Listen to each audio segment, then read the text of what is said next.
食べ物まるっと研究所です。今回は梅干しの体への影響についてお話しします。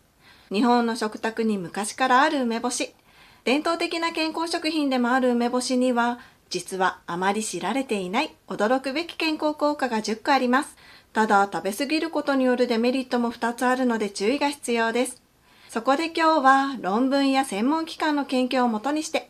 梅干しで得られる健康効果、食べ過ぎることによるデメリット、1日の摂取目安量を看護師の視点で解説します。それでは梅干しを毎日食べるとどうなるのか、梅干しの健康効果からいってみましょ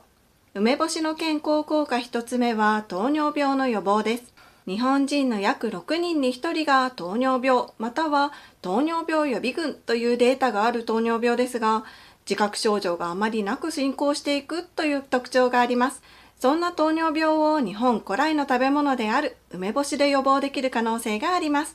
糖尿病を予防するためには、血糖値の急上昇を抑えることが大切ですが、梅に含まれるオレアノール酸は、血糖値の上昇や肥満に関係するアルファグルコシダーゼという酵素の働きを阻害してくれるんです。これによって糖質の消化吸収を穏やかにして、食後に血糖値が急に上がるのを防ぐことができるんですね。横浜市立大学が行った研究でも、2型糖尿病のラットに梅のエキスを与えると、血糖を下げるインスリンの感受性が改善して、血糖が低下することが分かっています。梅干しの健康効果2つ目は動脈硬化の予防です。高血圧やコレステロール、喫煙、肥満、運動不足などの危険因子が重なると発症しやすくなる動脈硬化ですが、一度動脈硬化になってしまうと改善が難しいんです。だからこそ予防が大切なんですね。そんな動脈硬化を梅干しで予防できる可能性があります。梅干しは血管を収縮して血圧を上げる作用のあるアンジオテンシン2というホルモンの働きを調整して血圧の上昇を抑える効果があります。高血圧を防ぐことで動脈硬化の発症を抑えられるというわけですね。また梅干しのクエン酸には血液が固まってドロドロになるのを防ぐ効果もあるので、合わせて動脈硬化の予防が期待できます。テンプル大学で行われた研究でも、梅の摂取が心血管系疾患の予防や治療に有用である可能性があると発表しています。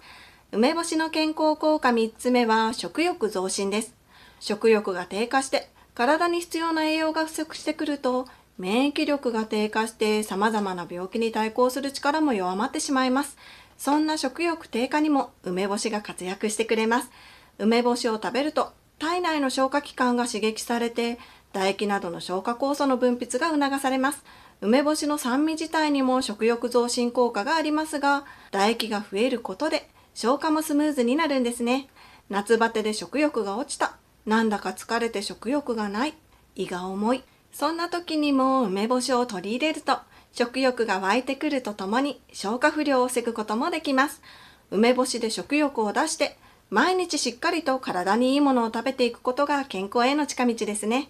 梅干しの健康効果4つ目は骨粗鬆症の予防です。骨の量が減って骨が弱くなり骨折しやすくなる骨粗鬆症ですが、自覚症状がないことが多いので骨粗鬆症が進行していることに気づきにくいんです。またカルシウムは栄養素の中でも吸収率が低いので、骨粗鬆症を予防するためにカルシウムをとってもなかなか吸収されません。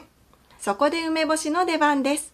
梅干しに含まれるクエン酸はカルシウムを溶けやすい形に変える作用があるので、腸からの吸収率が高まります。フランス・シャトネ・マラブリーの高等学校の研究室が発表した論文でも、カルシウムが豊富な食事とクエン酸を摂ると骨内のカルシウムと骨の形成に必要なリンの保持量が増加すると発表しています。カルシウムの多い小魚や大豆食品などと一緒に梅干しを食べることで健康な骨を作るサポートができるというわけですね。梅干しの健康効果5つ目は胃がんの予防です。胃がんの原因となるヘリコバクターピロリ菌。このピロリ菌に感染すると胃に炎症が起こって長く続くと慢性胃炎になります。そして胃炎が続くと粘膜の萎縮などが起こって胃がんが発生しやすくなってしまうんですね。自覚症状がないまま過ごしている人も多いのが怖い点でもあります。梅干しにはそんなピロリ菌の働きを抑える効果が期待できます。梅干しの抗酸化物質の一つである梅リグナンという成分がピロリ菌の運動を抑制することで、ピロリ菌が胃の中で悪さをするのを防いでくれるんですね。滋賀県立大学や京都府立医科大学などが共同で行った研究でも、梅肉エキスは5分という短時間でヘリコバクターピロリ菌を 99.99% 減少させる強い抗菌効果があるという結果が出ています。梅干しの健康効果6つ目は整腸作用です。梅干しに含まれる植物性乳酸菌は腸内の善玉菌を増やす働きを持っていて、胃酸に強いので生きて腸まで届いて腸内環境を整えてくれます。また梅干しに含まれるクエン酸は腸の中で悪玉菌が増殖するのを抑える作用、腸を刺激して蠕動運動を促す作用があります。さらに梅干しに含まれるカテキン酸は抗菌・滅菌作用を持っていて、クエン酸と同じく腸内の悪玉菌の増殖を抑える働きを持っているんですね。梅干しを食べると乳酸菌とクエン酸、カテキン酸、それぞれの相乗効果で腸内環境が整っていきます。韓国で行われたラットを使った研究でも、梅がラットの排便回数と血腸の収縮を促進する効果があると結果が出ています。血腸の収縮が促進されると、栄養素が効率よく吸収されたり、健康的な腸内細菌のバランスを維持するのに役立ちます。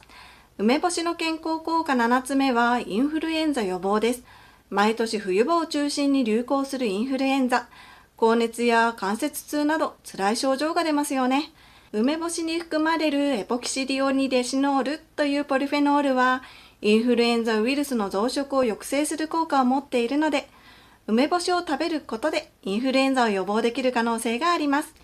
和歌山県立医科大学の研究でも、インフルエンザウイルスを感染させた細胞にエポキシディオニデシノールを加えると、約7時間後にウイルスの増殖を約 90% 抑えられたという結果が出ています。梅干しの健康効果8つ目は疲労回復です。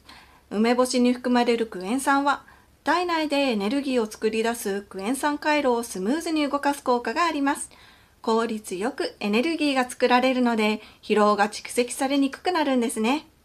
また、クエン酸には血流改善効果もあるので、疲労物質が排出されやすくなって、体に疲れが残りにくくなります。和歌山県立医科大学の研究でも、低強度の運動前にクエン酸を摂取すると、肉体疲労や疲労感が軽減されたと発表しています。梅干しの健康効果9つ目は脂肪燃焼です。梅干しに含まれるバニリンという成分は脂肪の増加を防ぐ効果が期待できます。このバニリンが小腸で吸収されて、脂肪細胞に刺激を与えることで脂肪が燃焼しやすくなります。また、梅干しは加熱するとバニリンの量が増えるので、焼き梅干しやレンジで梅干しを温めてから食べると、より効果がアップする可能性があります。梅干しの健康効果10個目は二日酔い予防です。梅干しに含まれるピクリン酸は肝臓の解毒作用を活性化してくれるので、梅干しを食べることでアルコールが効率よく代謝されて二日酔いを予防します。また、大量のお酒を飲むと胃が強く刺激されて胃粘膜が荒れてしまいますが、梅干しには胃粘膜を保護する作用もあるので、お酒を飲む前に食べておくことで二日酔いや胃の不快感を防いでくれます。和歌山県立医科大学で行われたラットの研究でも、多量のアルコールをラットに摂取させると、胃に出血や胃潰瘍が生じましたが、あらかじめ梅を摂取させておいたラットでは、胃に出血や潰瘍といった病変はほとんど確認されなかったという結果が出ています。このように梅干しには様々な健康効果がありますが、食べ過ぎには注意が必要です。そんな梅干しを食べ過ぎた場合のデメリットをお話しします。梅干しを食べ過ぎるデメリット1つ目は高血圧です。梅干しには塩分が含まれているので、食べ過ぎると塩分を摂りすぎて高血圧になる可能性があります。高血圧は動脈硬化や心筋梗塞、脳疾患や腎臓障害など様々な病気の原因になります。食べ過ぎを避けるとともに、できるだけ塩分濃度の低い梅干しを選ぶなどの工夫が必要ですね。梅干しを食べ過ぎるデメリット2つ目はむくみです。梅干しを食べ過ぎて塩分を摂りすぎると、むくみの原因にもなります。塩分が体内に過剰にあると水分がうまく排出できなくなって体に溜め込まれるんです。体がむくむことでだるさや疲れが取れない、手足や顔が腫れぼったくなってしまうなどの症状が出ることがあります。このようにどんなに体にいい食材でも食べ過ぎるとデメリットがありますし、長期的に食べ過ぎると体に問題が出てくる場合があります。それでは梅干しの適正量はどのくらいなのか、梅干しの塩分量で考えてみます。厚生労働省の食事摂取基準によると、1日あたりの塩分摂取目安量は成人男性で 7.5g 未満、女性で 6.5g 未満となっています。梅干し1粒の塩分は大きさや種類にもよりますが、1g から 2.5g ほどです。2.5g というと1日の摂取目安の3分の1程度になるので、梅干しは基本的に1日1粒までとしておくといいです。他の食事でも塩分は摂取するので、トータル量を考えながら梅干しを食べることが大切ですね。次に梅干しと相性のいい食材をお話しします。梅干しに合わせることでより効果を期待できる食材はたくさんあります。梅干しと相性のいい食材一つ目はカルシウムを多く含む食材です。梅干しに含まれるクエン酸にはカルシウムの吸収率を高める作用があるので、シラスなどの小魚、ヨーグルトやチーズなどの乳製品などカルシウムが豊富な食品との相性がいいです。一緒に摂ると体に効率よくカルシウムを取り込むことができます。梅干しと相性のいい食材2つ目はカリウムを多く含む食材です。梅干しは塩分、ナトリウムを多く含む食品なので、ナトリウムを排泄するのに役立つカリウムを含む食品との相性もいいです。バナナやアボカド、ほうれん草、海藻などと一緒に食べれば、塩分過多によるむくみや高血圧を防いでくれます。今回は梅干しの健康効果など体に与える影響についてお話ししました。梅干しは食べるタイミングで期待できる効果も変わってきます。